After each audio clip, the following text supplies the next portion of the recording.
2023년 5월 15일 월요일 하나님께서 우리에게 주시는 말씀은 민수기 28장 16절에서 29장 11절의 말씀입니다. 오늘 본문은 하나님께서 모세를 통하여 이스라엘 백성들의 제사를 기록한 본문입니다.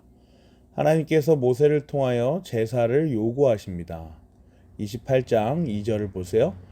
너는 이스라엘 자손에게 명령하여라. 너는 그들에게 말하여라. 정해진 절기에 따라서 너희는 내가 받을 제물, 내가 먹을 음식, 곧 나에게 불살라 바쳐서 나를 기쁘게 하는 향기의 희생 제사를 어김없이 바치도록 하여라. 날마다 바치는 제물과 안식일 제물, 초하루 제물, 유월절 제사, 칠칠절 제사, 신년 제사, 속죄일 제사, 장막절 제사를 하나하나 상세하게 말씀하여 주십니다. 이 제사들 하나하나 보면 어떤 생각이 드십니까? 정말 많죠. 이렇게 많은 제사가 가지는 의미는 그만큼 하나님과 죄인의 상태에 놓인 사람과의 거리가 멀다라는 것이죠. 이렇게나 복잡하고 세세한 것까지 다 해내야 겨우 하나님과 교제할 수 있다는 것입니다. 지금 민수기를 묵상하고 있는데요. 이 흐름을 한번 생각해 보세요. 민수기는 모압 왕 발락과 선지자 발람을 끝으로 두 번째 국면에 접어들었습니다. 하나님께서는 모세가 두 번째 인구조사를 하도록 인도하셨습니다. 인구조사를 하면서 땅을 분배하는 방식까지 알려주셨죠. 그리고 슬로브앗의 딸들을 통하여 하나님의 은혜가 우리가 생각지도 못한 곳까지 쭉 뻗어서 끝까지 그 은혜를 누리도록 하시는 자비의 하나님을 기록하고 있습니다. 그리고 모세를 이은 후계자 여호수아를 지도자로 세우시죠. 그리고 난 후에 이제 오늘 본문이에요. 두 번째 국면에 접어들면서 하나님의 은혜와 자비를 명확하게 보여주신 후 각종 다양한 제사를 말씀하시는 하나님을 기록하고 있습니다. 모든 성경이 그렇듯 민수기도 하나님의 의도가 분명하게 기록되어 있는 책입니다. 은혜와 자비의 사역을 보이신 하나님께서 자신이 영원전 택하신 백성들에게 제사를 명령하시며 감사를 고백하도록 이끄십니다. 위로부터 내려오는 은혜와 자비에 이어서 아래로부터 올라가는 예배를 보여주시죠. 사랑하는 고향제일교회 성도 여러분, 이러한 맥락에서 예배는 교제입니다. 살아계신 신성과 살아있는 인격이 만나 교제하는 현장이 바로 예배입니다. 하나님의 은혜와 자비의 사역은 지난날 우리가 묵상하며 어떠한 것인지 살펴보았죠. 그렇다면 이어서 허락하시는 예배는 어떤 것일까요? 은혜와 자비 그리고 감사는 어떻게 연결이 되는 것일까요? 말씀을 한번 하나하나 보겠습니다. 10절, 15절, 22절, 23절, 31절, 29장 6절, 29장 11절입니다. 10절입니다. 안식일에는 날마다 바치는 번제와 부어드리는 제물 외에 안식일 번제를 따로 바쳐야 한다. 15절. 날마다 바치는 번제와 거기에 딸린 부어드리는 제물 외에도 순념소 한 마리를 속죄 제물로 나 주에게 바쳐야 한다. 22, 23절.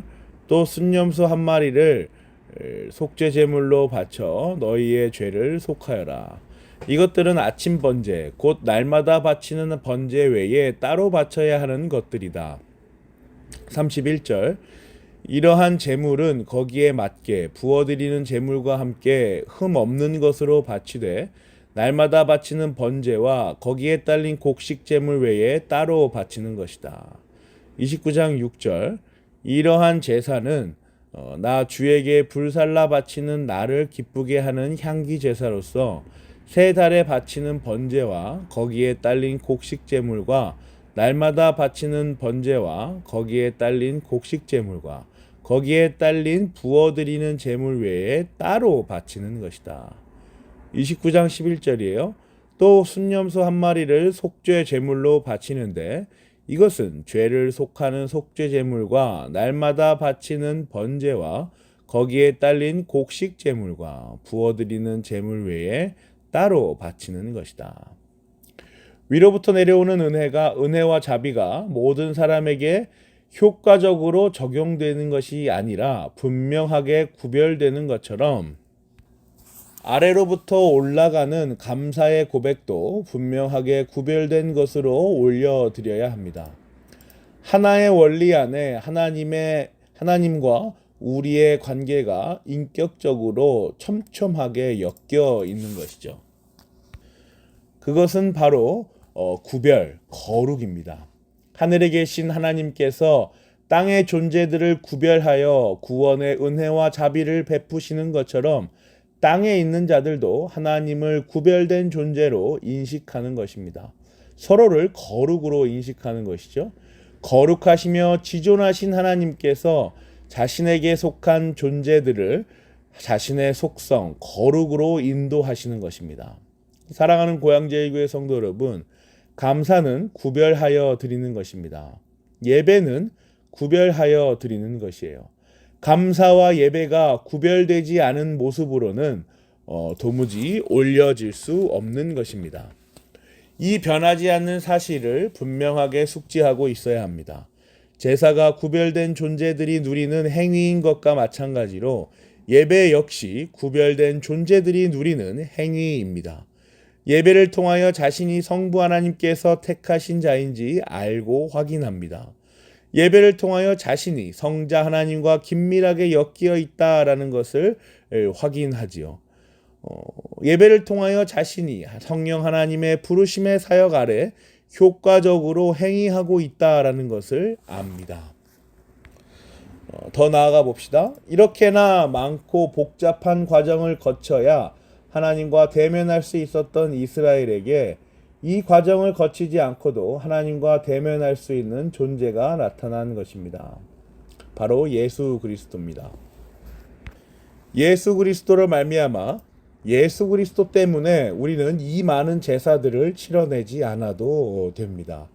우리의 허물을 단 한 번의 제사로 완성시키셨기 때문이죠. 단 한 번의 제사로 말미암아 하나님과 화평을 이루게 하셨습니다. 더 이상 이 많은 제사들이 필요치 않게 된 것이죠. 사랑하는 고향제일교회 성도 여러분, 우리는 하나님께서 영원전 택하신 거룩한 백성입니다. 삼위일체 하나님께서 한량없이 베푸시는 은혜와 자비로 인하여 자신이 택하신 백성들을 구별하여 내시고 반드시 그들을 세상과 구별된 예배자로 세워 나가십니다. 빚어 나가시죠. 오늘도 하나님께서 베푸시는 이 놀라운 사역을 경험하시는, 그래서 세상과 구별된 그리스도인으로 견고하게 서 계시기를 그리스도의 이름으로 기도합니다. 아멘.